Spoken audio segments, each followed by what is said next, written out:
Unsiloed podcast is produced by University FM, elevating the stories of your institution. Welcome to Unsiloed. This is Greg LeBlanc, and I'm here today with David Bradford, who is an emeritus lecturer from Stanford University Graduate School of Business, who ran the legendary course on interpersonal dynamics, otherwise known as touchy-feely, for 50 years.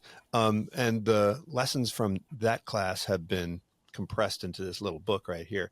It's called Connect, Building Exceptional Relationships with Family, Friends, and Colleagues. But of course, you have quite a few other books that you've written over the years in organizational behavior and leadership.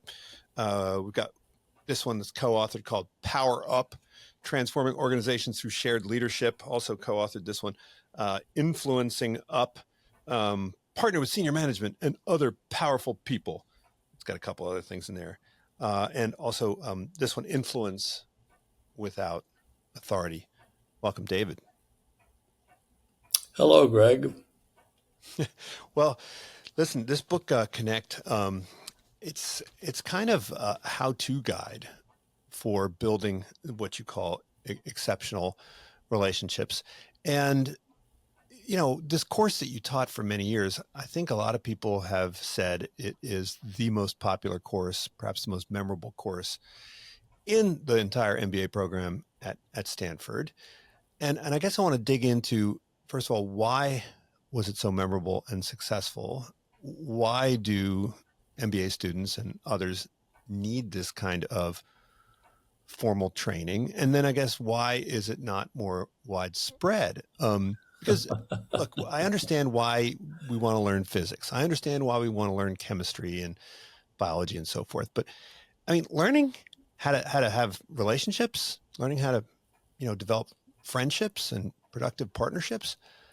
I mean, haven't we been doing this since the dawn of, human civilization? Why do we need any kind of training in this? I mean, look, I understand why, leading large organizations is a relatively new thing. And maybe we need some training in how to run a railroad or how to run an internet tech company. But, relationships with family and friends and people we're working on projects with, why do we need to be taught this stuff? Well, I think we've been trying to do this for, as you say, thousands of years. I'm not sure we've always done it successfully, but I think it's more important now than it's ever been before, because I think that organizations are held together not by the organizational chart, but by the network of relationships that people have in the organization. I mean, John Cotter, a couple of decades ago, did an interesting study of large organizations where he asked division managers, how many people do you know in this organization that you could pick up the phone and they would answer it? Of course, that's when we use the phone rather than internet. And successful managers numbered about 400 to 500. And that's what we need. We need these important informal relationships where I can call you up and I can say, gee, Greg, I need some help here. Will you respond? You won't always respond, but at least you won't hang up on me. So I think relationships are becoming more important because work is becoming more interdependent. No longer can I do anything of significance by myself. I need colleagues within my department, across departments, across the whole organization. Well, look, I mean, I've heard people say that if you do your marketing right, you don't need to learn sales.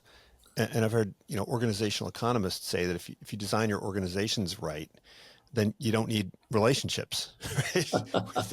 within the organization. I mean, look, the book talks about relationships with family, friends, and colleagues, but I've heard a lot of pushback on this, saying that, there should be a clear boundary, a clear line. Yes, you have your personal relationships and you have your work relationships. And when leaders say that our company is like a family, I hear these pushback. It's like, no, it's not. It is not like a family, and you shouldn't confuse it. I mean, to what extent are the skills that you're talking about, right, similar across all of these different relationships? And to what extent do we need to kind of think about them differently? I think both are true. I think there's a lot of similarity. I think trust is important in the family, with friends, certainly with colleagues. But there is a difference between organizations. Organizations have a power differential, a hierarchy. Organizations, there are some things that you do in an organization that you don't do in a family, and vice versa. So we need to know that you don't act exactly the same way in all situations. But you need to have the skill to be able to build a relationship, no matter what the situation is. I need to build a skill with my children, with my spouse, with my friends, but I'm not going to treat them the same way as I would a colleague, and vice versa. But again, there are a lot of similarities. Can we have open communication that where you believe what I say, where I can say what's important, where I don't have to dance around? I want that with my spouse. I also want that with a colleague. What we talk about is vastly different, but the basic underlying need is the same. Well, I mean, a big part of this course is about how you develop relationships by gaining personal knowledge or by gaining a richer understanding of what a person is all about, right? How they feel, how they react, what they value, and so forth. And as an economist, I'm always thinking about Goldilocks solutions. So presumably there could be too much of this and too little of this. I mean, we talk about too much information. Sometimes you're on the plane and somebody starts yammering on about their divorce, and you're just like, leave me alone, right? I mean, is there an extent to which relationships can be harmed by knowing your colleague too well? I mean, or is it always going to be beneficial to have a richer, deeper, more personal understanding of the people you're interacting with? Well, there's some information that probably isn't relevant. I need not know. But in general, I think the more we know. Now, I think the difficulty, which you're alluding to, is that as we start to build a relationship, we care more about the other person. Well, that builds trust. That means there's more areas we can talk about. But there may be times in which I'm going to have to discipline you. I may have to terminate your job. So it seems to me the challenge is, how can I know you? How can I care about you? But how could I say to you, gee, Craig, you've been a great employee, but no longer fits in, and we have to talk about placing you somewhere else? That's a hard decision. So this isn't easy stuff. And I think often we keep people at a distance because it's easier for us to make those hard decisions. But I think that what leadership is really about is, can I care about the people and can I make the necessary decisions? I think we're seeing this in some ways on the national stage. I think people have not been honest with Biden. And I think that would have been a hard thing to do. But I think it would have been a necessary thing to do. Well, look, I mean, everything you write about is based on social science. And, I oftentimes, when I'm talking to friends and colleagues and loved ones, I'll say, well, social psychology says this, or cognitive psychology says this, or, this is what we know about people. And I think they get really frustrated because they don't want to learn, they don't want to hear me talk about people in general. They want me to talk about them as individuals. I mean, Yep. to what extent, I mean, do you have to have an understanding of human psychology, of kind of, social psychology, of cognitive psychology in order to have a good relationship? I mean, is this kind of scientific expertise always going to help? Well, I think as long as we don't treat the other person as an object, and I think that's what your people are saying to you, don't treat me like Or an treat them object as an average, right? I think or an like average. nobody's the Treat me like a average person, person. right? Yeah. But I think in general, the more that we know, the more we can start to see them as an individual, as a unique person, which is I think what all of us want, and which all of us are. There is no rule that applies equally to all people. So I think that the broader our knowledge, the more we can find out what approach allows me to understand you as an individual, you as a person, and we can move beyond me treating you like an object, which you don't want and I don't think I want. Now, when people come into Stanford, they take your class and they join these, T groups, right? And so I was wondering if you could talk a bit about this because, if you can do this kind of thing, if you can learn how to be involved in better relationships and you're getting kind of training and coaching that is bilateral, it seems kind of a lot easier than if you're trying to do this on your own, right? So, when I'm reading this book and it's giving me all this guidance on how to be a better friend, how to be a better relative, how to be a better coworker, I'm like, yeah, that I could probably make better use of this if I had my colleagues and relatives also reading this book, right? So, I mean, is sort of the success of touchy feely limited to the people who are in this group, or can you apply these principles equally well when you're kind of going out into the world and interacting with people that have not been exposed to this in any way? Well, it's a lot easier if I'm dealing with somebody who has been through the course, but it's not necessary.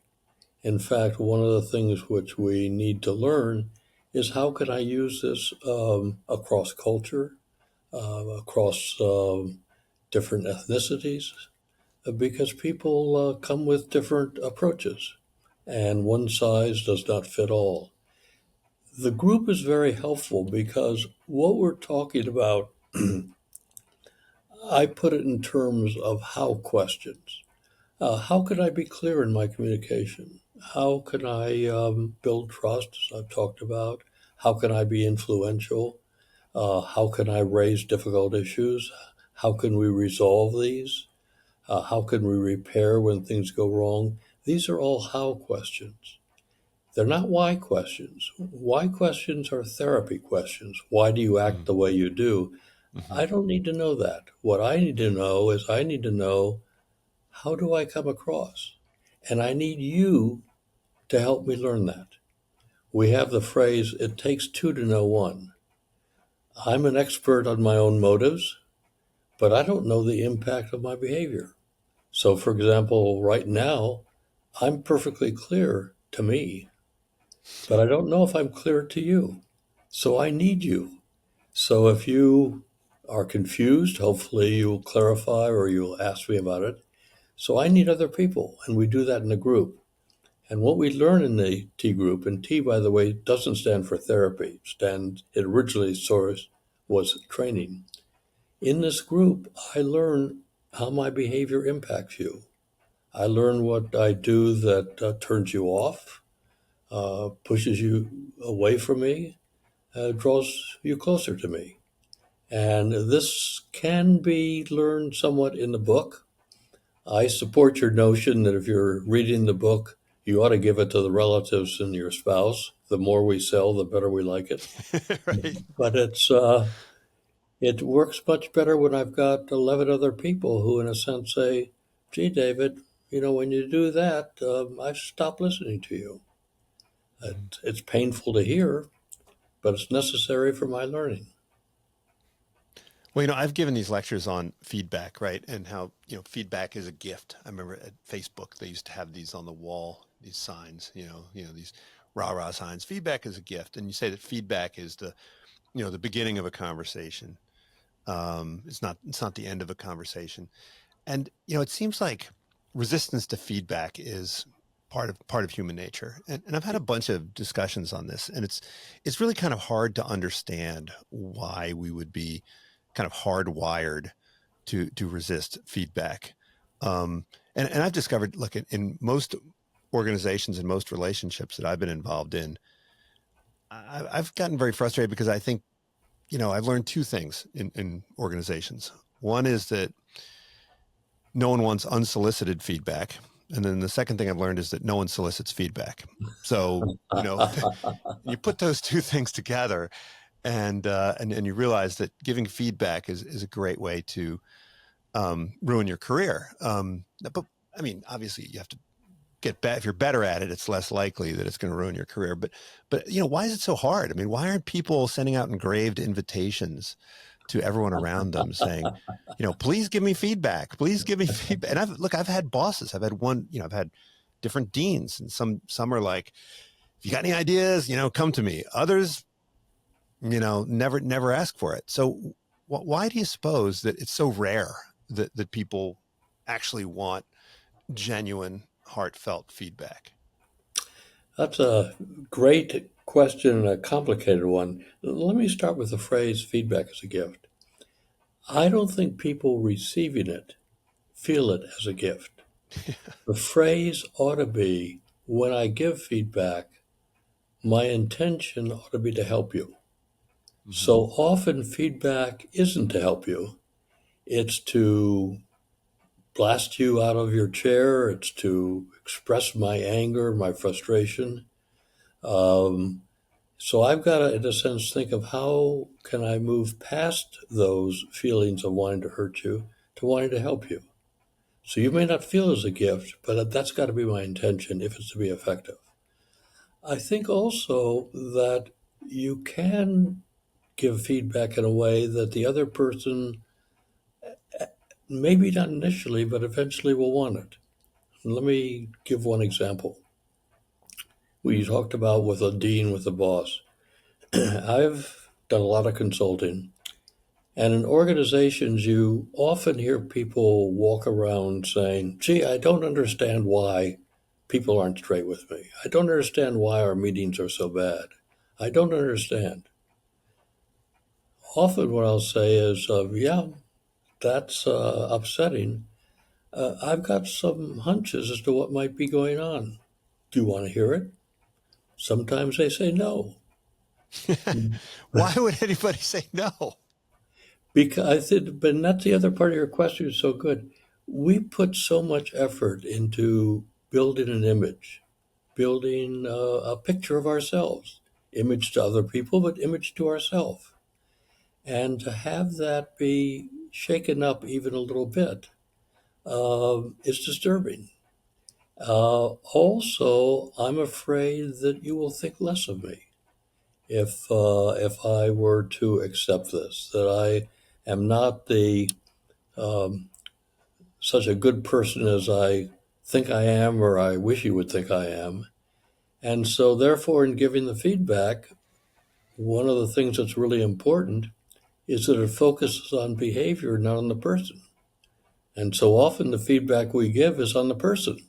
So we say, well, the trouble is you're just insecure. Well, of course, somebody doesn't want to hear that. But what we learn in this course is how to focus on the behavior. What was the behavior that caused me to do that? And how did that behavior make me feel? So it might be, and again, this isn't you, Greg, even though we've had lunches together, I don't know you that well. But let's say that with Joe, I think that he does a lot of talking about himself. And he doesn't seem to have much interest in me. And that leads me to draw the conclusion he's insecure. Now, I don't know if he's insecure or not, and in some ways that's irrelevant. What I do know is what he does and how it makes me feel. So maybe I could say to Joe, gee, Joe, you share a lot of stories about yourself, and I'm often interested, but I gotta say, I'm not hearing you be very interested in me. This sort of feels one-sided, and it doesn't make me want to hear more about you. I would want to hear more about you if it were more imbalanced. That's more likely. Now, Joe still may not like it.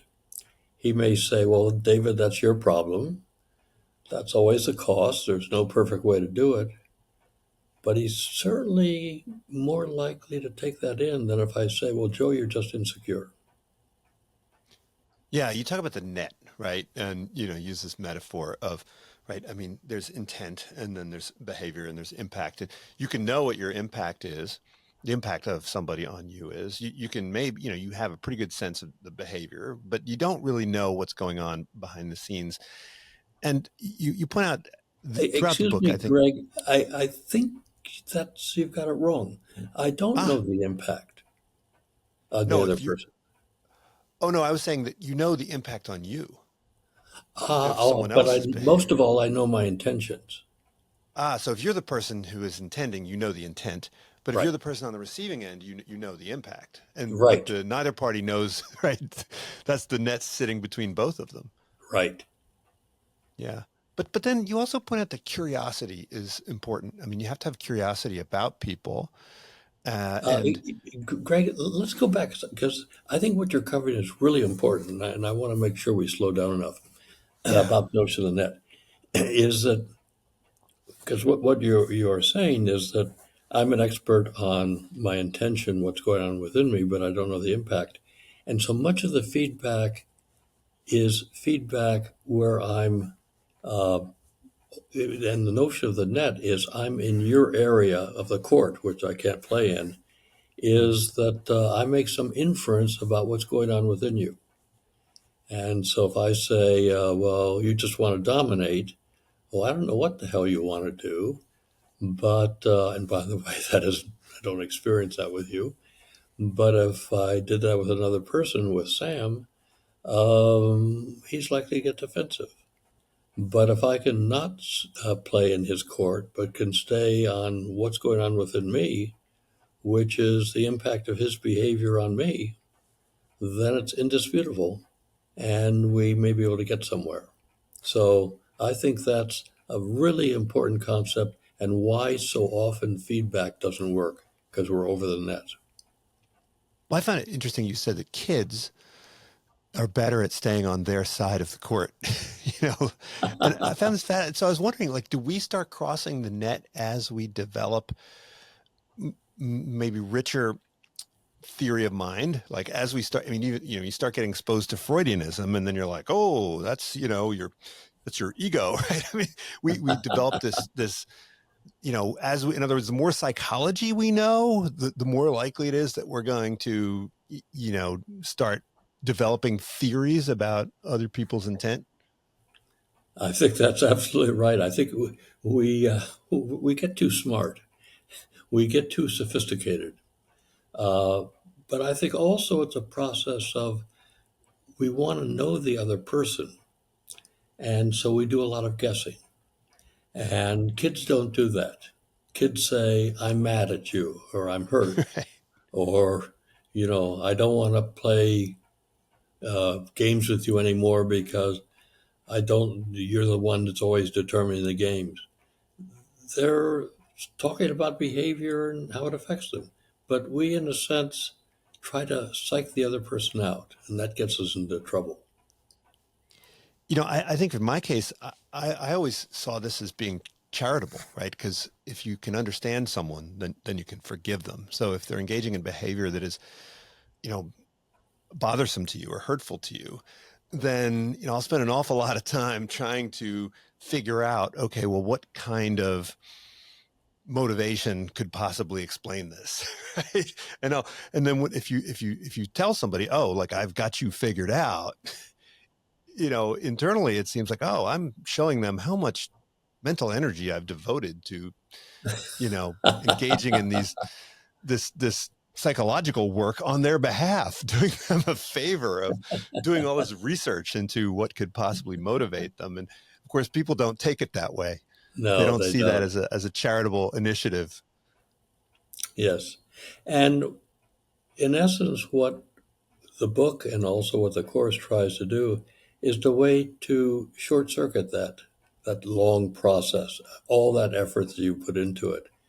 So if your behavior is bothering me, can I figure out a way just to ask you what's going on rather than having to figure it out? Saves a lot of time and is more likely to be accurate. Well, you provide a bunch of vignettes of people who are trying to do just that, right? They're trying to get their counterpart to reveal more, right? And so part of it is about how to give feedback, but part of it's also about how do you extract not just feedback, but sort of more deeper information about someone. Um, and why is it that people are reluctant to share their internal models, their internal sentiments? Is it a fear of that somehow this makes them vulnerable, and that this would could be used in a way that was to their disadvantage? I mean, what do you really have to fear when you reveal things to other people? No, I think you've put your finger on it. I think we're afraid we'll be judged and we'll be judged negatively. And we, in a sense, will lose esteem in the other person's eyes. I think also it's a problem in how we raise it. When you asked the question before, and I cut you off, and I wanted to get back to it because it was a very good point. You asked about curiosity. Rarely do we ask this with curiosity. We usually ask it with an accusation. We say, "Well, gee, Mary, why do you need to talk about yourself so much?" Well, first of all, that's not a question. That's an accusation. And Mary is very unlikely to reveal what's going on within her that's causing her to do that. But could I be curious and could I find out what goes on? Could I really want to know? Not to pin her against the wall and not to attack her, but to really understand her. Because you were saying one of the things that you do is really work hard to try to understand the other person to give them the benefit of the doubt. But can I really want to understand you because you're probably Mary's a very interesting person. And I wonder what she's doing that's probably putting people off, which she doesn't want to do, I'm sure. Yeah, and so I think one of the problems that a lot of people run into is that you know expressing curiosity is difficult because it is easily confused with accusation. Right. For instance, if this word "why," the word "why" apparently, and I was always I didn't realize this until fairly late in life, because growing up as a kid, you're always asking the why question. Uh-huh. And someone said, you really got to stop asking people why, because they don't like it. And I have this little lecturette that I give where someone asked me, how do you tell a good boss from a bad boss? And I said, oh, the good boss is the one that lets you ask why. Like, why are we doing this? Like, why'd you do that? And the bad boss is like, how dare you ask why? And so, I mean, it seems like it's not enough to be curious, but you have to somehow, the burden of proof is on you to prove that you are actually curious and not pursuing some other agenda, right? And so I think one of the things you were talking about vulnerability is that often when we're curious, we want the other person to be vulnerable, but Mm-hmm. we're not vulnerable about why we're curious. Mm-hmm. So let me go back to my example I was making of about Mary. Why do I want to know why Mary talks a lot about herself? And I think I'd have to ask that. Is it because I'm annoyed? Or is it because I'm puzzled? Because she seems like a nice person, and I could imagine people being wanting a relationship with her, but all that talking about herself doesn't draw me closer. So can now for me to share that makes me vulnerable because I'm going to have to say, "Gee, Mary, this is a really a touchy thing which I want to raise, but I'm doing that because I want to get to know you. Is you seem like a very attractive person, but I'm finding that when you're talking about yourself, it doesn't draw me closer. And I'm sort of curious about why you do that because it doesn't seem to be in your best interest." And now Mary may brush me off, get mad at me. That's the vulnerability to me. I'm making our relationship vulnerable from my point of view. But it might be that if she really hears that I want to know, and I want to know because to build a relationship, it may be that then she's more willing to say, well, I was taught that talking about myself builds a relationship. Oh, okay. Doesn't work for me, Mary. I wonder if it works that much for other people. And Mary may say, well, how can I build a relationship? Well, and then we could go someplace. So my being vulnerable, taking the risk in some ways of risking the relationship, may make her more willing to be vulnerable because she isn't the only one being exposed. Well, in order to be vulnerable, you have to have some fundamental level of confidence, right? And stability and security. And I think you pointed out that you can't really be curious about yourself unless you have some, I don't know, trust in yourself and faith in yourself. I mean, do you have to do that first?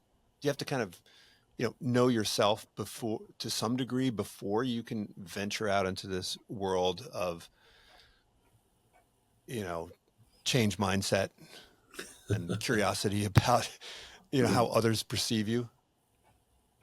Well, the more you have that, the easier it is. But I think it's also an iterative process.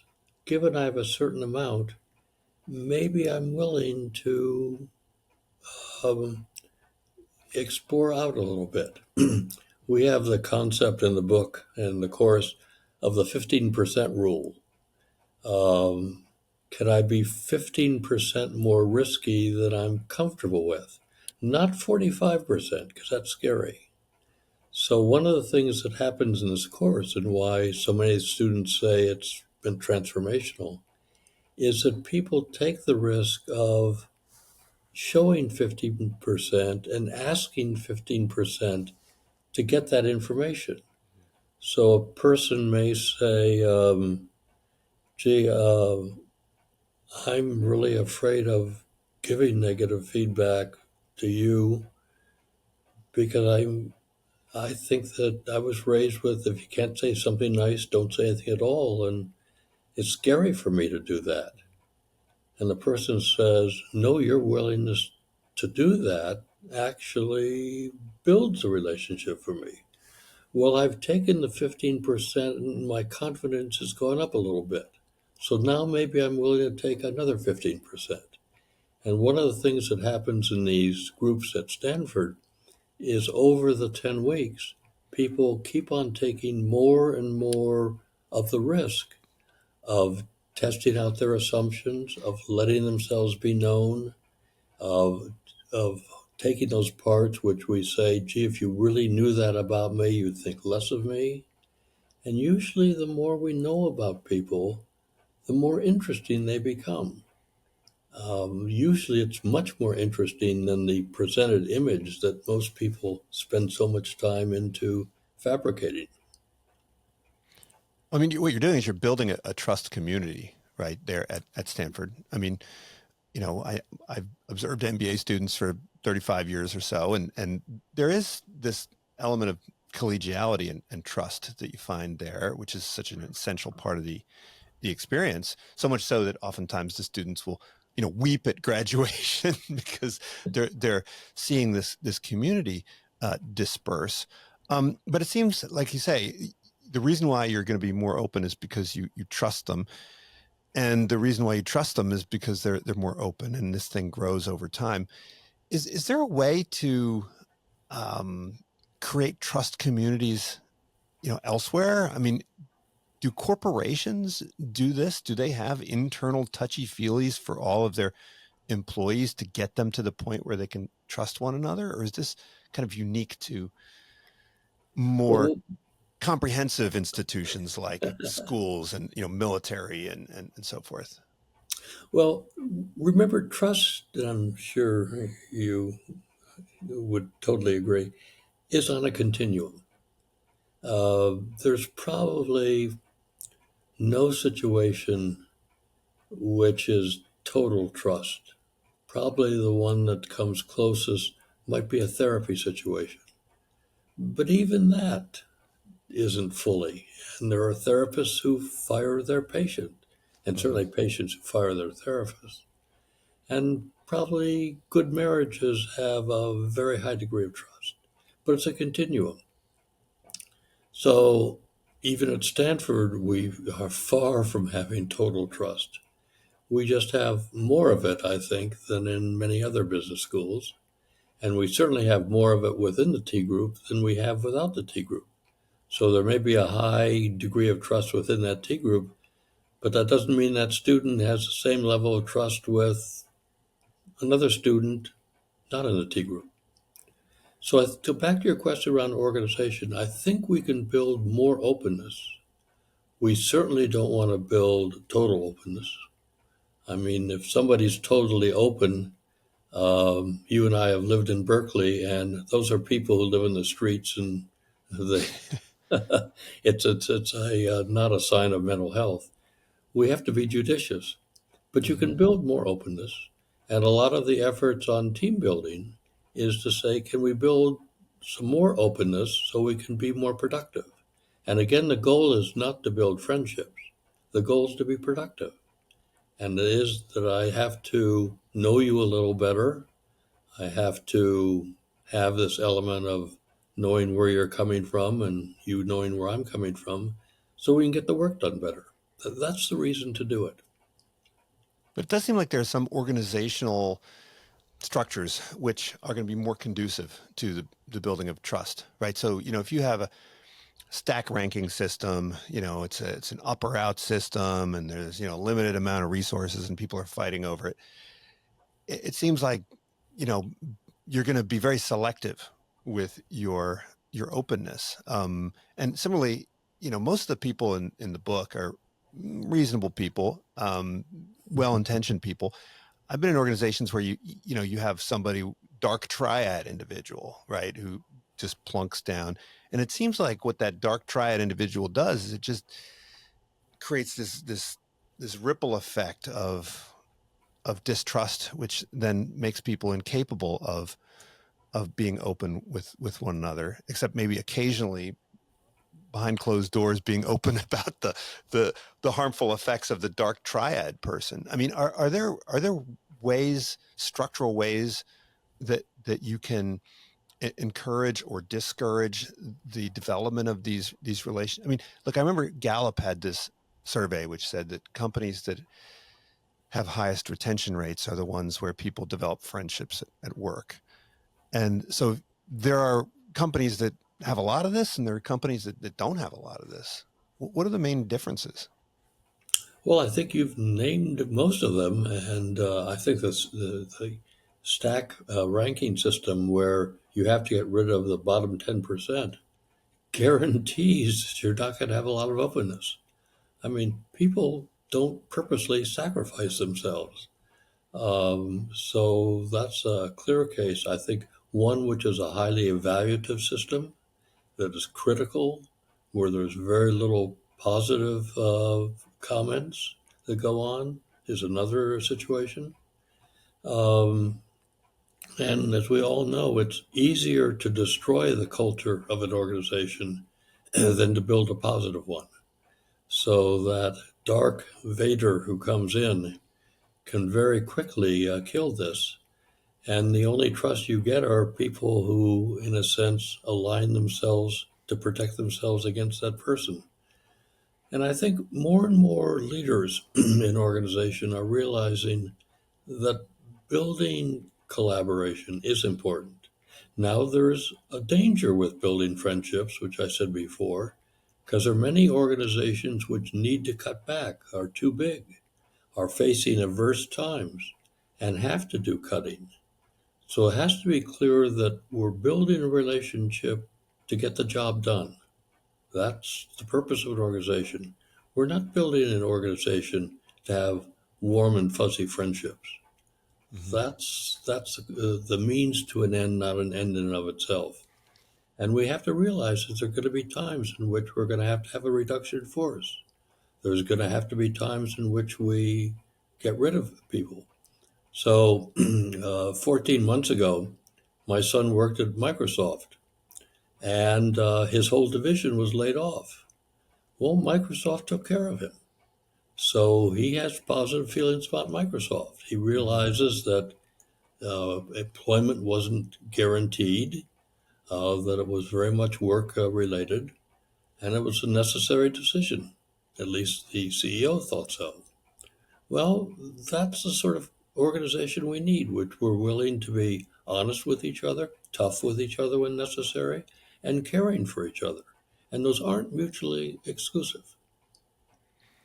Well, when it comes to vulnerability, I mean, you talk about being a vulnerable leader, and we have a colleague, Jeff Pfeffer, who has a different opinion about the extent to which leaders should reveal their vulnerability. I mean, do we have to think about vulnerability differently when we're in a leadership position as opposed to a kind of more equal a position? Is this something that can impair our capacity to lead? I mean, look, I've done plenty of podcasts on overconfidence, and people want overconfidence in their leader. It seems like they want the leader, they want the doctor, they want the stockbroker, they want the consultant to be like, yeah, this is the way it is, and that means overconfidence about their advice, but also overconfidence presumably about every aspect of their being.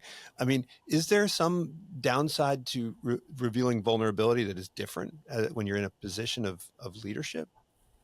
Well, you mentioned Jeff Pfeffer, and he's a good friend, and we've had many discussions, and we're actually in more agreement than most people think. I think the research on vulnerability shows two things.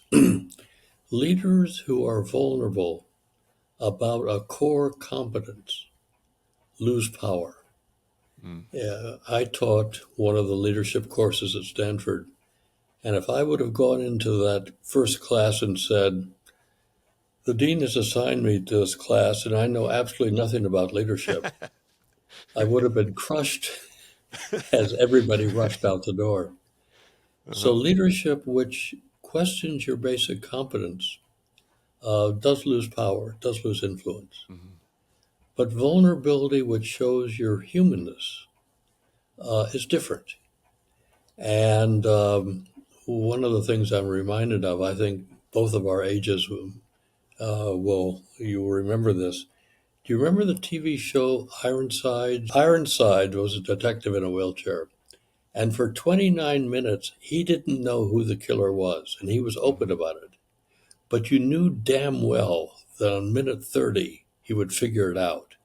So I think leaders who say, I know exactly what's going on, I know what the answer is, lose influence because people know that they're BSing and they have only to make a mistake and it doesn't work. So I think to say, this is really difficult, I'm not quite sure how this is going to work out, but I know we can do it, that's the sort of confidence that we want in a leader. I think also vulnerability that shows, as I said, your humanness. So I want to tell another story. I was consulting to a major Fortune 500 company, which had been largely family run. And the founder had recently passed away. And I was observing the executive meeting following the funeral. And I turned to the son, who was the CEO, and I said, going to make up a name, and I said, Joe, this must be hard. And Joe said, yeah, this is a very difficult decision.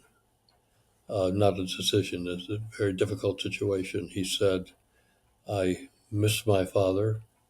I really revere what he had done. I feel this real weight on me to carry this company forward.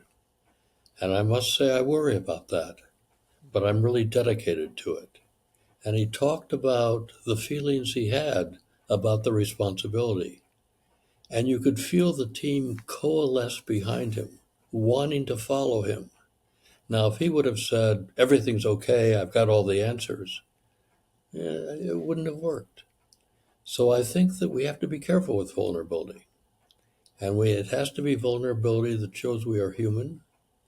I know when I, as a teacher, have shown more of my humanness, I think students have learned more. When I've tried to pretend that I know all the answers, I think they've learned less. So I think, and I think that Jeff Effer would agree with me. He would just say most leaders don't know how to make that Mm. distinction. And I think he's right. Well, now look, you've been teaching this course for nearly half a century. So I want to ask you if you've seen trends. I mean, I went to business school and, in Wharton in the 1980s and 90s. And so, I think people there shared a lot less about their feelings and their selves with their classmates than they do now. But I think now there seems to be a level of distrust that is surprising. When I look at my students now, they are very unwilling to give honest feedback to each other, and when they do, it generally doesn't work out well because I think they're more sensitive, or they don't think that the feedback is coming from a good place. Do you see any trends? I mean, is what could we say about the typical, I don't know, MBA student or young executive now relative to say 50 years ago or 30 years ago? Well, I think there's a lot of changes. Most of them I think are positive, but I think what you're pointing out is one that isn't positive. I think the emphasis on relationship has been uh, distorted into the notion that to have a good relationship, I have to agree with you. Mm-hmm. I have to be friendly all the time. I can't say anything negative to you. I think that's too frequently the view of what it takes to build a relationship. And in this course and in the book, we try to make the opposite argument. In fact, one of the phrases that we use in the course is we steal the Hallmark card slogan. We say, I care enough to say the very worst. And I think that when I really care about somebody and I see them doing something that's hurting themselves, I think it's an act of caring and an act of friendship to say it. But most people don't know that. And part of it, again, we're coming full cycle. People don't know how to give behavioral feedback. They give it for the wrong reasons, out of anger. They don't give it to help, and they give it on personality. They don't give it on behavior. But I think that it's possible, and I think the course is one sign of it, that if you do it right, being honest with people in most cases, not all cases, but in the vast majority of cases, it builds relationship. That's been my experience. Yeah, I think we use the phrase diamonds sharpen diamonds, but I mean that you can interpret that in a lot of ways, right? Where part of it's about intelligence, right, and learning about certain domains, but a lot of it is about this continual feedback, right, where you can make people better people through these interactions. You also, I think, you quote Petrarch, who said something like, "If I want something to do what I do, I can just rely on my shadow. I don't need Right. another person." I love that quote. And so, but we do see a lot of, what we call yes men, right? I Hmm. guess they're yes people. And people seem to have a demand for yes people. In my class, I show them you can buy for like $10 on Amazon. You can buy this little plastic guy with a briefcase, and you hit him on the head. When you hit him on the head, he says, "You're great. I agree with you." All this stuff, and I'm like, $10 is a lot cheaper than a vice president, which can cost you like $500,000 a year to do the same thing. Right. Yeah, So, and that's because people don't know how to, in some ways, don't know how to give positive feedback. You know, is it managers always worry how they're seen and are they being accepted? And we don't know how to give positive feedback in two senses. One is we're afraid it's going to be seen as buttering up to the boss, mhm. and we don't want to be that sort of person. But the other thing is, it's also not specific. When you Well, and think sometimes the of only time you get it is as a wrapper for, as part of the shit sandwich. That's right. That's right. It's not good. We say to somebody, good job. Well, that may make you temporarily feel warm and fuzzy, but it's useless feedback. What was good about the job? Was it how you presented it? Was it how you went about it? Was it how you included other people? And so often we're afraid of saying to the boss, the way you laid out that explanation was really clear.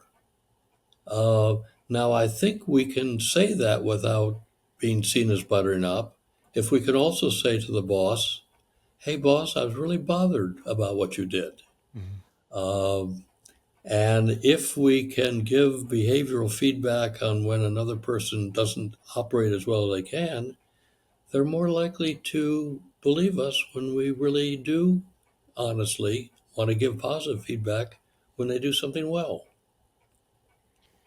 Now, as a finance person, I really liked your discussion about these pinches, right? Because the idea about that whole part of the book is, if you address a problem earlier, it's going to be a lot better than if you wait until it becomes a bigger problem. Now, look, we know about this in medicine. Ounce of prevention is worth a pound of cure. We know about it in finance, right? If you have a relatively low discount rate, then it makes sense to make these investments. So is this just a question of, I'm conflict avoidant, but I'm really just also present oriented because I'm not going to be able to avoid the conflict. I'm just going to have to deal with it later and it's going to become bigger. Do you think that this is a result of, I don't know, high turnover? People, they don't see these relationships lasting long enough to be worthy of their investment? Or is it just plain foresighted, like a nearsightedness and myopia and a failure or maybe it's just like excessive optimism, thinking that somehow this thing will just work itself out without having to do anything? Why do people let these things fester and grow like cancers? These kind of Well, I think you're making dysfunctional. two points which I want to pick up on, which are really good. One is the whole notion of our relationships temporary because we move on so quickly. In the past, people didn't move on, and relationships sort of grew by themselves. I think most people don't have the notion that they can proactively build a relationship. Mm, You can't do it overnight, but you can do it much more quickly than most people think. And that's what the book is about, to say you can build a positive relationship in a relatively short period of time if you're willing to take some risks. And some risks are being 50% risky, being somewhat vulnerable, being willing to uh, carry the bad news, and so on. So if we have a notion of I can build relationships quickly, then I'm going to be more willing to put the effort into it. But I think your other point is that we do hope that problems go away, and maybe somebody else will solve it. So I'm only going to be here 6 more months. We'll let my successor solve it, or I'll transfer this problem to another division. I'll try to avoid it, or maybe the person who's causing the problem will not show up next week, mhm. and then there's a lot of denial that goes on. And sometimes problems do solve by themselves. And then we say, wow, it worked that time. Maybe it'll work the next 5 times, even though it's unlikely to. Well, now you didn't address this, but there's been this whole kind of trend towards more and more isolation, more and more loneliness, right? People will say that they have fewer friends than they did in the past, but simultaneously, people will throw up Instagram photos of themselves, engaging in all sorts of behavior. So it seems like people are more transparent, but they're more, transactional. I mean, what is it about? Why are people just lacking the skill that it takes to develop relationships, um, or is it that they are, I guess, looking for quick and easy fixes that aren't readily available? I think those are two key reasons. And I think the third one is is we're more and more a mobile society. I don't know what the present figure is, but it wasn't that long ago that I read that uh, 1 out of 5 Americans change their residency every year. Now, they may just move next door or just down the Mhm. street, but, we move to different places. We take different jobs. So it Um, takes work. I mean, most of my friends don't live in California. I either got them before I moved here, or they got them here and then they graduated, moved. But maintaining out of sight, out of mind relationships requires a lot of work. that's right. But if we're moving a lot, it also takes effort to build a new relationship. Mm-hmm. So I've moved recently into a retirement community, and it's a very proactive step to build relationships here. It takes some work. And, you sort of do some sorting about who is it worth putting extra effort into. And we're in that process. But you can do things that can start to build relationships relatively quickly if you see that as a possibility and if you have the skills to do it. Now, in the book, you have a lot of anecdotes about these coworkers going out for drinks, you know, and it makes it seem like it was written in the 50s because it's kind of hard to go out with your coworkers for drinks nowadays. I just had a dinner party the other night, and I had one of my colleagues over. And we had a great time. And the last time I had him over and his wife was 15 years ago. And we Mm, said, hey, we shouldn't do this every 15 years, right? right. I mean, do you think there are also some factors that kind of make it more difficult to develop friendships at work? I mean, there are, particular friendships across gender lines. I mean, there's a lot of things that are working to make it more difficult to cross that boundary between a work relationship and something a little more personal. Right. And again, I think it has to be intentional. So, as you know, with organizations which are spread geographically over throughout the country and throughout the world, they often get together periodically, maybe once a year, twice a year, Mhm. every quarter. And I always think that they do it the wrong way because they often get together. Yeah, there may be a party in the evening and dinner and so on, but it's all work, work, work. This ought to be a time to build relationships. When we get together, I ought to Mhm. find out here is a colleague I'm interdependent with. I need to get to know him. Have there been some glitches in our relationship? I need some time to work that out. And that doesn't mean you spend the whole retreat doing that, but you build in times and people are conscious about saying, as much as we need to know the strategy for the next quarter, even more important, this is the time to build those relationships so I can get on the phone or I can Zoom with that person and we can work things out. Mhm.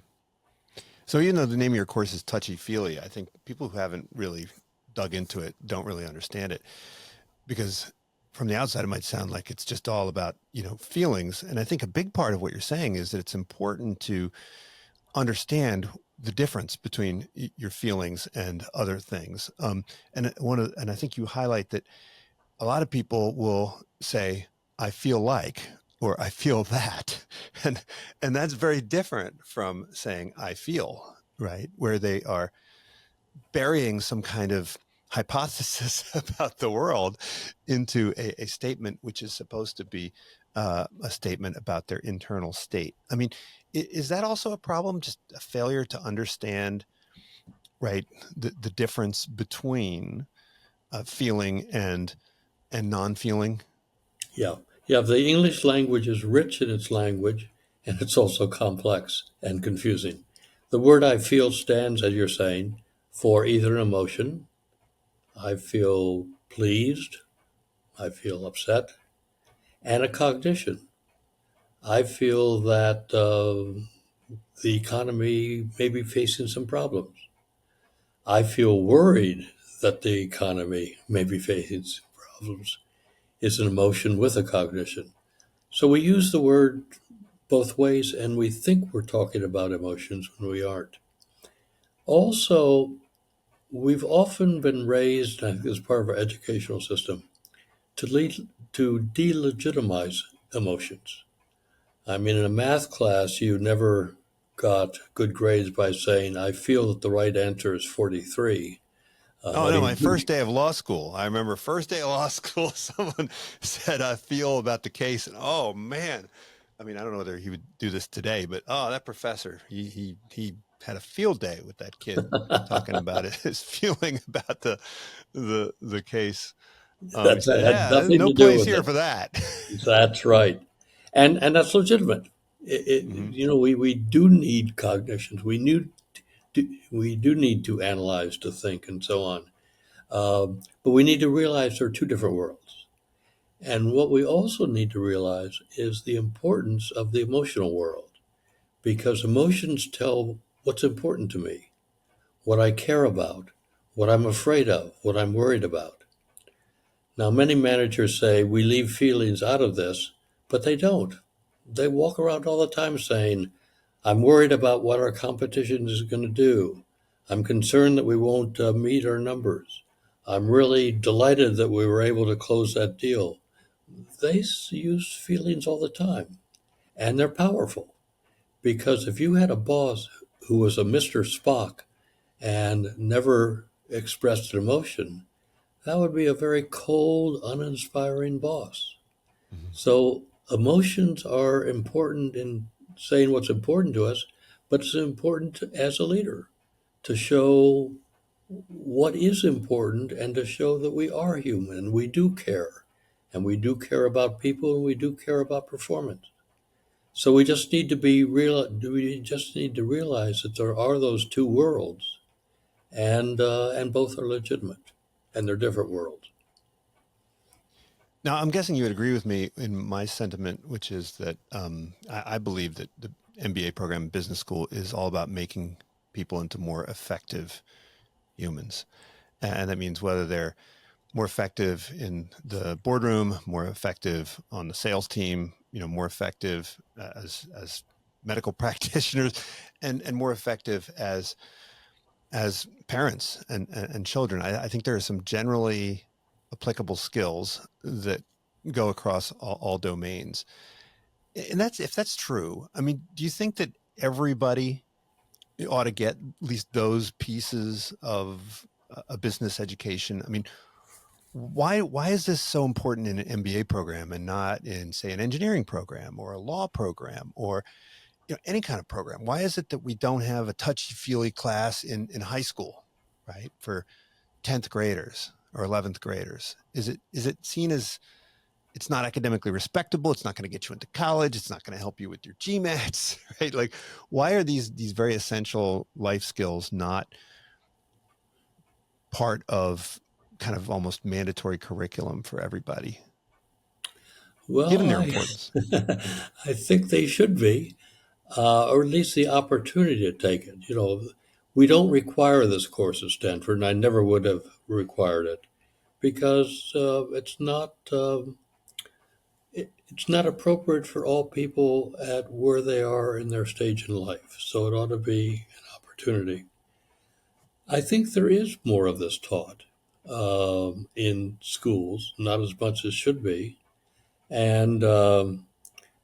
And I think that in some engineering schools, I'm talking with the engineering department in a university in the Midwest that wants to introduce this course. So I think that there is becoming more interest. One of the troubles is teaching this course is a very difficult course to teach. It's not like other content courses where you just need to know the content. So a I mean, we can't person just grab, can. you don't have any PowerPoint slides that we can grab from the instructor website that we can throw up and Uh, we walk have a through? few, but not many, thank goodness. Um, so, in essence, one of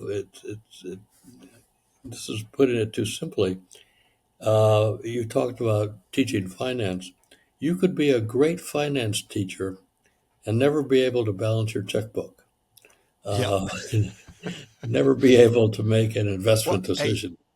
you talked about this story with your co-author and co-instructor Carol in the book, right? And that was very displayed vulnerability, but it was fascinating to read that. Oh my gosh, David Bradford himself has interpersonal dynamics challenges, and I think you Screwed said that up. your wife would probably have a long list of pieces of evidence there.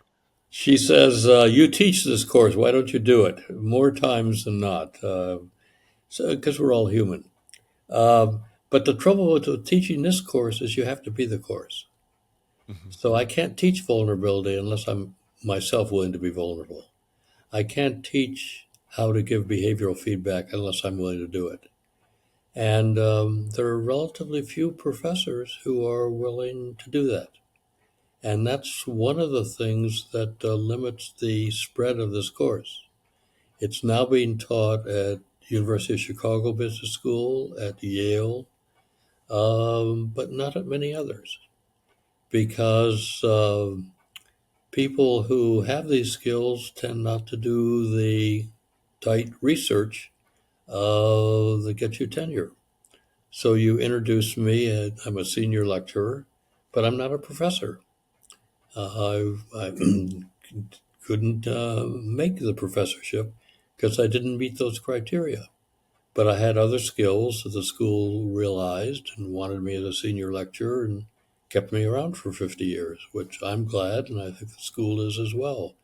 So there's a limitation in how this will be used in other schools, and that's a concern of mine.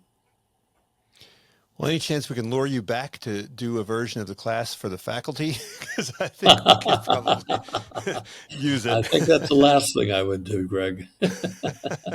Well, David, thanks so much for joining me. Really appreciate it. This book came out just a few years ago. It's called Connect, co-authored with Carol Robin. It's called Building Exceptional Relationships with Family, Friends, and Colleagues. And also, super useful books here, Influencing Up, Power Up, and Influence Without Authority. Hope to chat again soon. Thanks, Greg. I enjoyed it. Unsiloed podcast is produced by University FM, elevating the stories of your institution.